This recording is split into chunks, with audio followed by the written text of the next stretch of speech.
6 years ago, my wife took nothing but an ideal and faith and turned it into a multi-million-dollar business with multiple streams of income. As a woman possessed, she overcame all obstacles and created multiple streams of wealth that has impacted our family for generations to come. From mental health professional to therapist to author to CEO, she is a constant reminder of the grace of God over her life. Get ready to listen to and take notes from Stenell, the money therapist, as she schools you on money, entrepreneurship, and life skills that was not taught. No more excuses. Wake up! Thank you for that introduction, husband. Welcome back to No More Excuses, Wake Up, where you'll learn about money, entrepreneurship, and life skills that was not taught.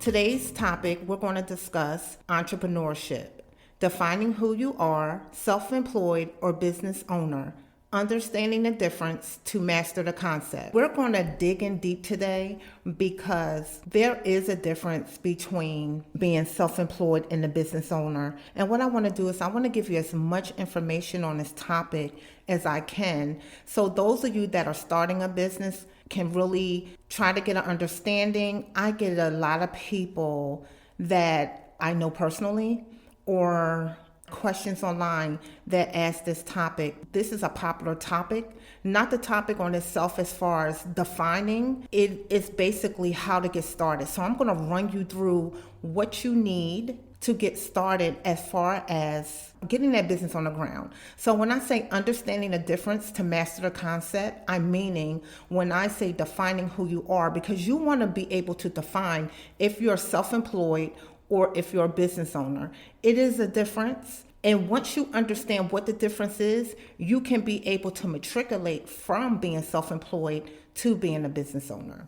You will learn the order to form a business entity and business bank account. So what I need y'all to do is get those iPads out, your pens, your paper, so you can take notes. You're also going to learn how to define each entity using examples so you are clear and able to make the best decision for your business. You also going to learn the cautious entities that are risky for your business and the insurance that you will need for small businesses, because small businesses do need insurance. Not so much what type of insurance, but just giving you the understanding of the insurance for small businesses. So, legal disclaimer, I am not a lawyer. I own several businesses and I'm a multi-business owner, so what you're going to learn from me is my experience. I am not going to give you advice because that is not what I do. Again, I am not a lawyer, but I will give you as far as what you will learn in this podcast. When you form a business, it requires filing documents. A lot of people don't like to file documents, but think about it. If you work for someone, you have to complete job applications, you have to do paperwork, fingerprints, all that good stuff, right? This is just the same. So you're just filing documents. You want to file a document with your state and you want to form an entity that works for your business and protects your personal assets from the risk of running a business. Let's dive into it. You want to select your name. You will need to search the Secretary of State or division or corporation website in the state where you would like to form your actual business entity. Choose the business entity you would like to form. When I say entity, I mean a LLC, a corporation, a S Corp, a C Corp, limited liability partnership, or sole proprietorship, and nonprofit. Then you want to apply for an EIN number. And this is a free online EIN number from it's actually the irs.gov. And this EIN number is actually a social security number for your business. So it is separate from your personal social security number. It is a social security number, I always call it, for your business. I can really dive deep into having business credit cards that is not associated with your actual personal. That is a complete different podcast. I will get into that maybe when we talk about entrepreneurship. You're going to open up a business bank account. You will need your EIN number and articles of organization. You are to keep this account separate from your personal business account. So this account has nothing to do from your personal account. So if you're going to open up a bakery, Stenell Bakery is separate from Stenell Myers. You're not going to have anything together. That personal account is completely personal. That business account is not going to be combined with your personal account. That's going to be its own account by itself, has its own login by itself. You cannot combine a personal account in a business account. Now, if you call yourself saying, this is my business account and it's in a personal account, that's not real, because you can open up any personal account and name it whatever you want. But to have a true business account, you want to make sure that when you go to the bank, that you are actually bringing your EIN number and you're also bringing your articles of organization. That is how you will be able to open up a business account. You want to complete and file your forms frequently called the articles of organization and pay any required registration fee. Okay? You normally have to pay a fee depending on what state you are in. You can complete these steps with your Secretary of State or divisional corporations. Their website will have the basic forms you need to file and create your business entity. And you also can register a new business from this site. You can reinstate your business entity. You can do a name search, and you can also close a business through your Secretary of State. You may want to consult with an attorney or CPA, again, just cover myself, so you can get clear understanding of which entity that works for your business, because sometimes people do not know the difference. Now, self-employed. So you have your self-employed, your sole proprietorship, partnership, independent contractor, and business owner. So these are the terms that we will focus on. Again, self-employed, sole proprietorship / partnership, independent contractor, and business owner. Self-employed means you own a job and you are the sole proprietor working for yourself, such as a member of a business, a partnership, or independent contractor. So it's your job. You work for yourself. Depending on what it is that you do, you are self-employed. That is your business. You are working for you. A self-employed person is not an employee. So you're not an employee and you don't work for an employer for wages or salary. You actually work for yourself. If you are working for an employer and on the side working on your own business, you're still employed and you're not self-employed. You understand what I'm saying? So if you're working for an employer, if you have a job, and on the side you're working on a business, but you're still employed, you're not self-employed. You're still employed, but on the side, you have your little side hustle going on, right? And that's exactly how I got started. So you have your side hustle that's going on, and you will become self-employed or a business owner once your side hustle revenue is the same or above your current job, or at least 9 months, then you can quit. So what I'm saying is that if you're working right now and you have a 9 to 5, but you're working on your own business so you can eventually quit, right now you are still employed, because in the eyes of the IRS, you filing as your regular, whatever your job is, with your W-2. However, if you have a side hustle and you're working on the side and you're working, you come home and maybe you make cupcakes and you really are selling these, you have so many orders for these cupcakes, and eventually you want to open up a bakery and you have so many orders, and so on the weekends you really dedicate making the orders, delivering the orders. That's your side hustle. And once that revenue, once that money, you're still employed, but once that money and that revenue starts to increase, then you can say, all right, I have something going on here. And I say for at least 9 months or so, and then you can go ahead and you can quit that job. As long as that income is the same or above your current job, you can be able to quit that job. 24 hours on their side hustle. 24 hours. And the more that you put into it, that will be your main business. So self-employed, noun, and that's just mean that you own your job and you are that sole proprietor. You are the one that is indeed working for yourself. So sole proprietorship. A sole proprietor is a person working for him or herself without a legal entity, such as a corporation, a partnership, or limited liability company.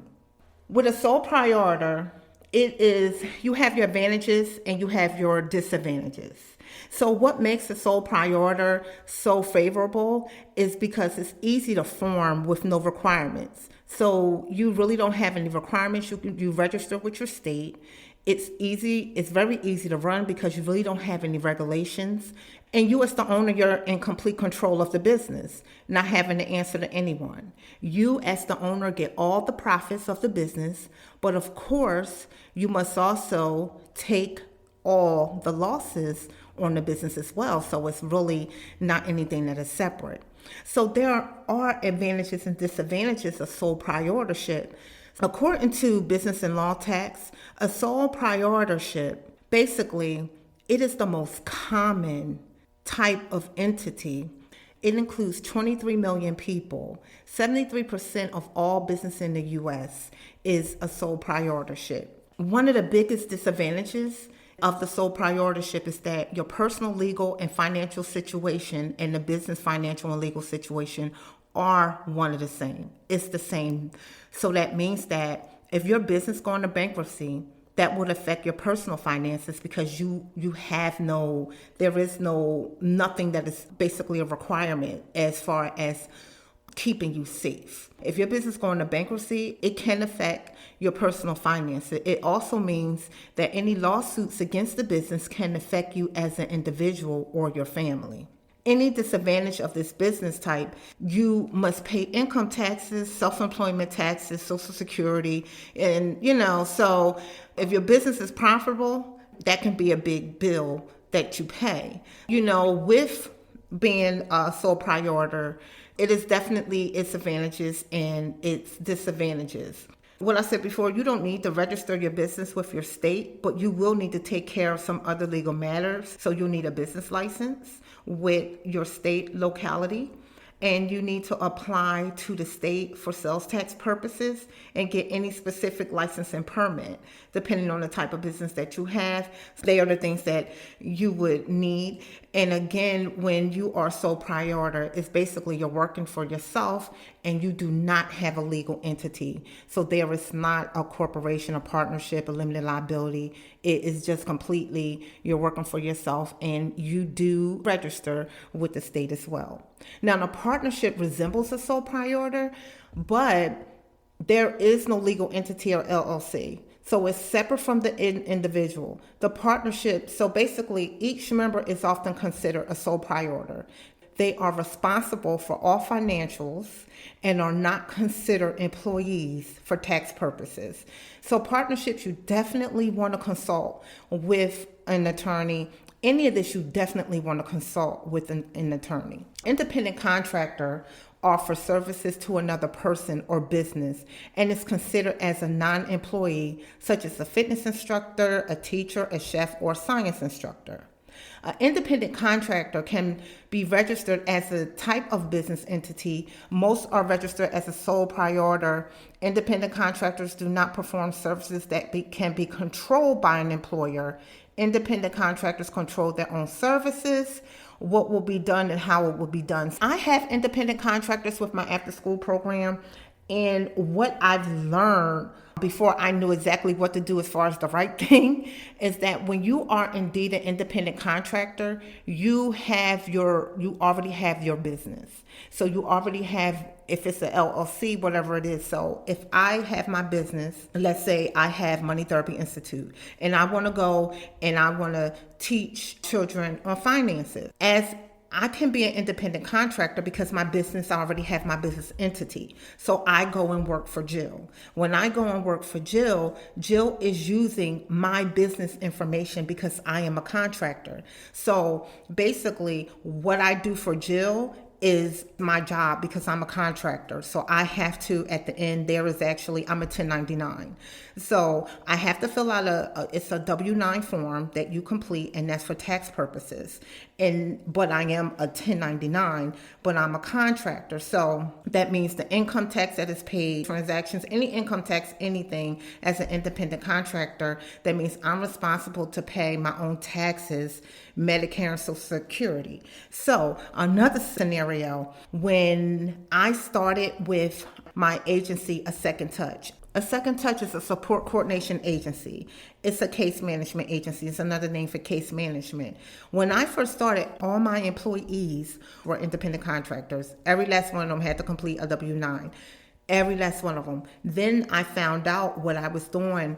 I should have been paying taxes on them. So I did recently switch them. I say all this to say is that those people that are still working for me, they were not able to pay Medicare and Social Security. And that's a problem, because you want to be able to pay Social Security, because when you're able to file for Social Security at the age of, I believe it's 62, somewhere around there, when you're able to file for Social Security, you want to be able to get all of that for all those years. So if you're a 1099, you're not paying into Medicare and you're not paying into Social Security. So that is something that is important as well. And that is something that I learned through trial and error as far as running my businesses, because if I would have known, I would have made everyone a W-2 instead of filling out a W-9. However, a lot of people or business owners do it to save on taxes. And that's what happened when I first came in. I'm being real transparent. That's what happened when I first came in to this business. I heard just W-9, and that's what was going on. But the right thing to, if you have a business is, or if you are an independent contractor, you want to make sure that you can do both, but you want to make sure that somewhere down the line you are paying Medicare and Social Security, because as an independent contractor, you control your own services, you control what will be done, how it will be done. This applies if you're given freedom of action, you're in control. This is your business. The difference is the employer has the legal right to control the details of how the services are performed.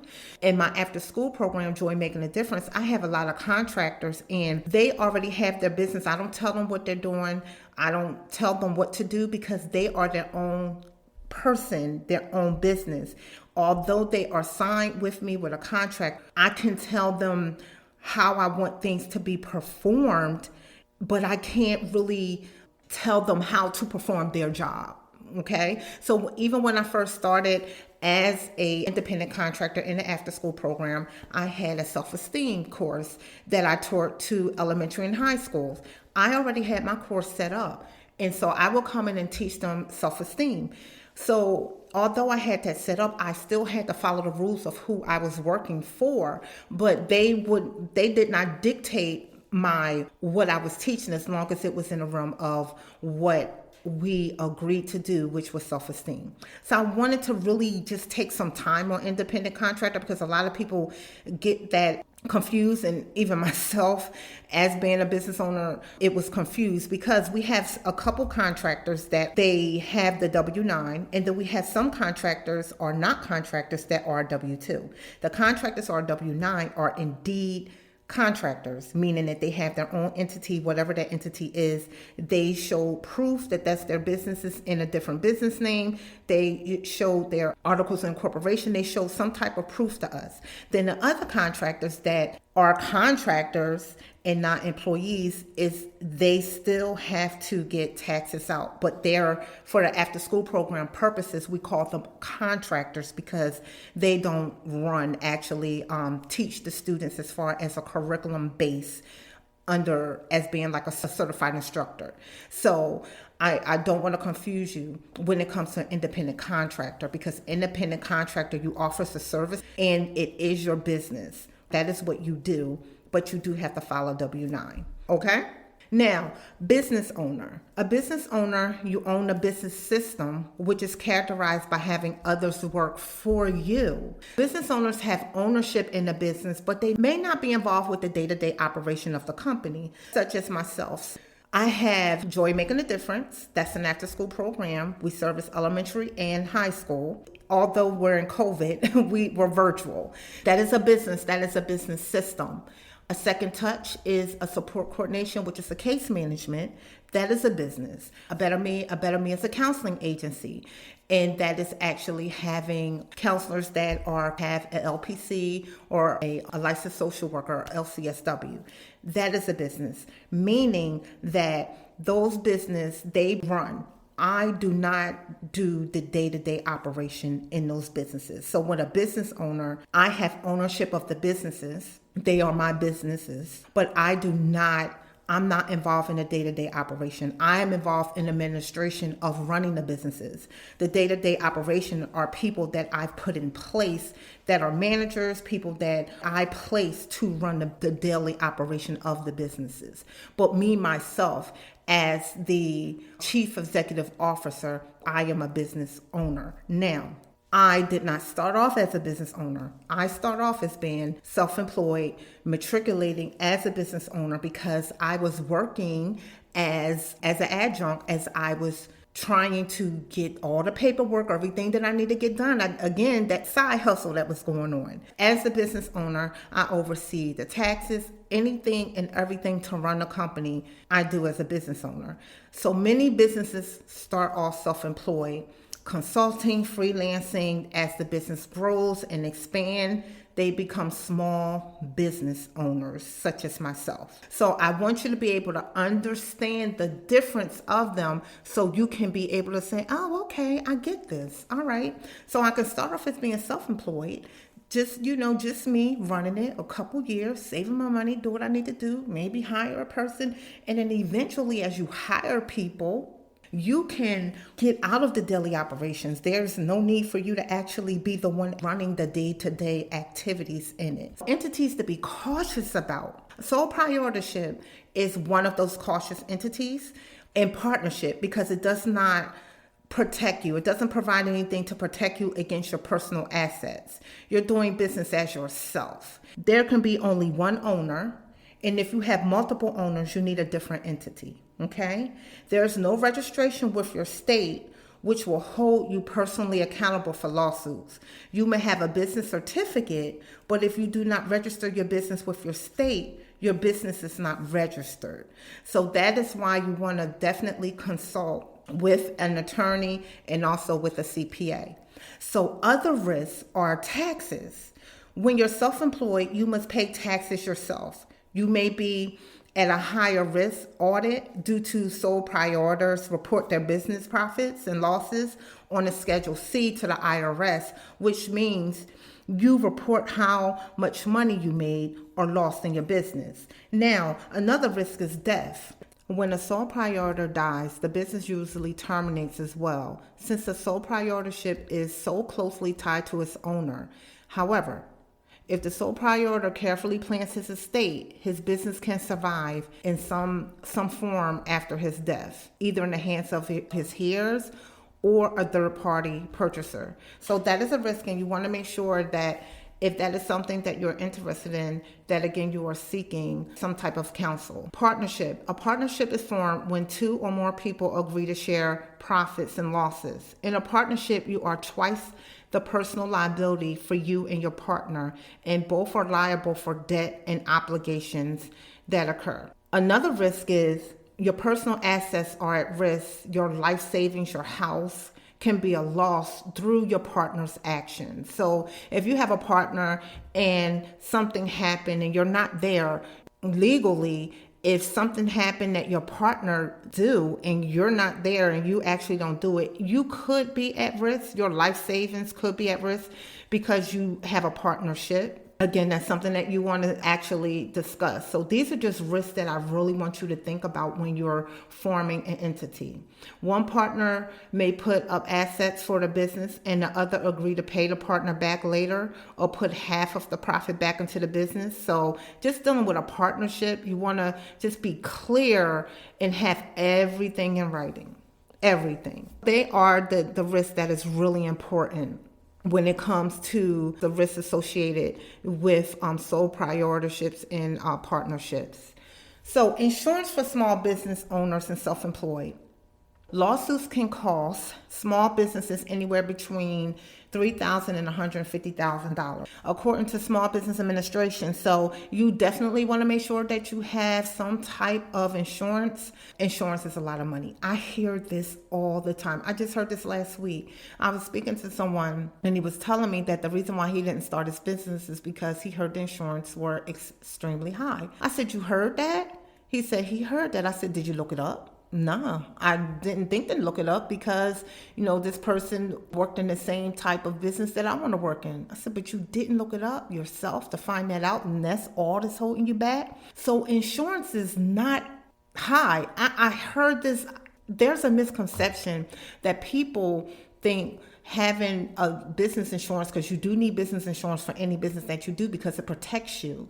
It protects you in the business. But a lot of people just will not start the business because they assume that this insurance is thousands of dollars. He said he was told it was $4,000 or it was something just astronomical. And I said, that is not true. That's not true at all. I know that for a fact that is not true because I deal with different businesses and I help people form businesses, and that's not true. But what I need you to do is look it up yourself, and people don't do that. So you definitely need business insurance. Independent contractors should also obtain business insurance that's in your field.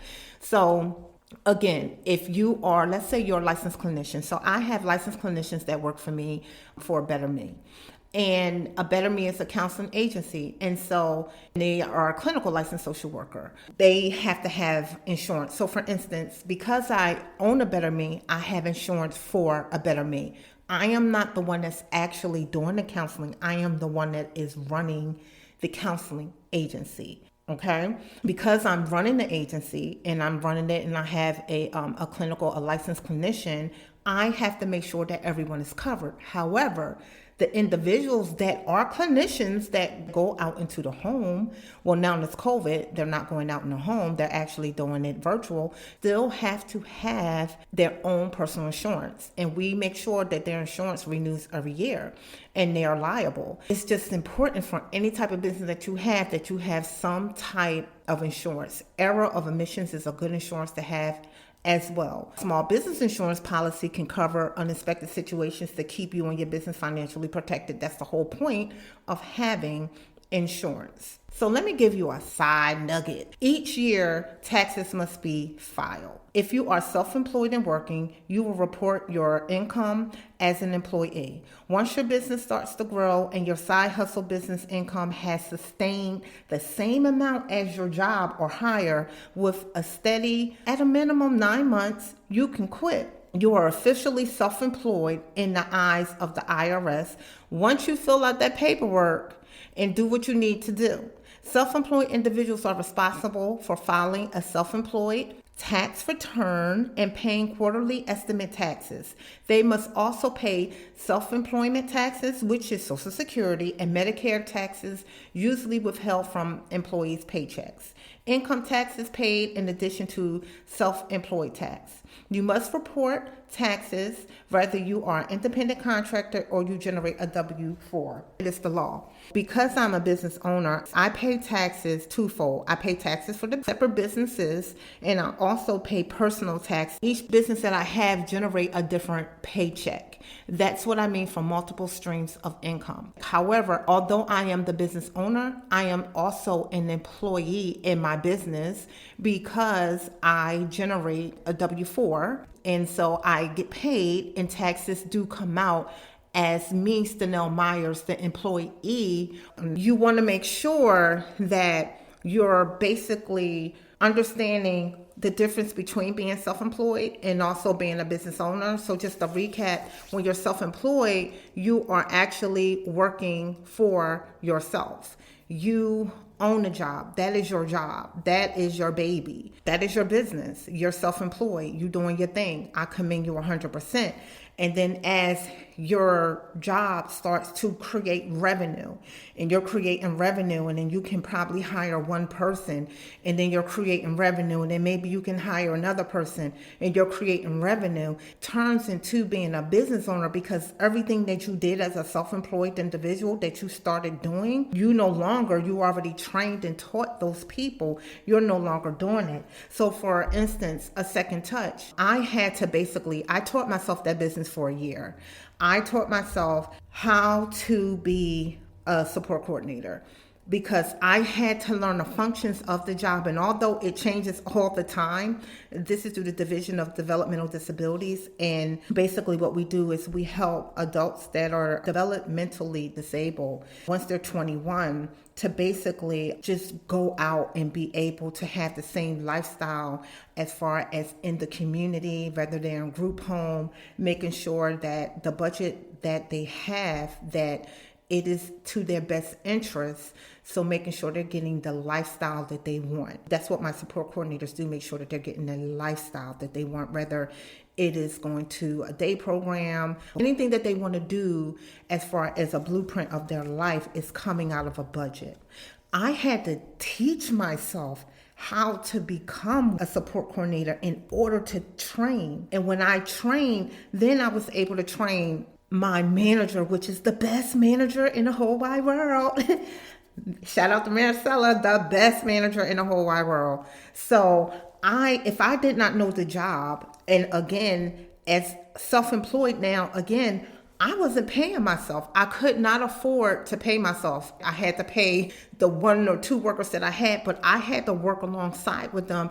And for a year, I did it because I had to learn what the job was in order to be able for other people to do it. In order for me to be able to really work along with Maricela, I had to be able to do the job myself. Being self-employed is the most rewarding thing, in my opinion, because it teaches you how to do the job. And then once you matriculate, and then you can bring other people in, and now you don't have to do the daily operations. You can focus on other things in that job. And, for instance, now we're 6 years into support coordination. Now I'm forming other entities, and I'm going to be doing other things other than just support coordination.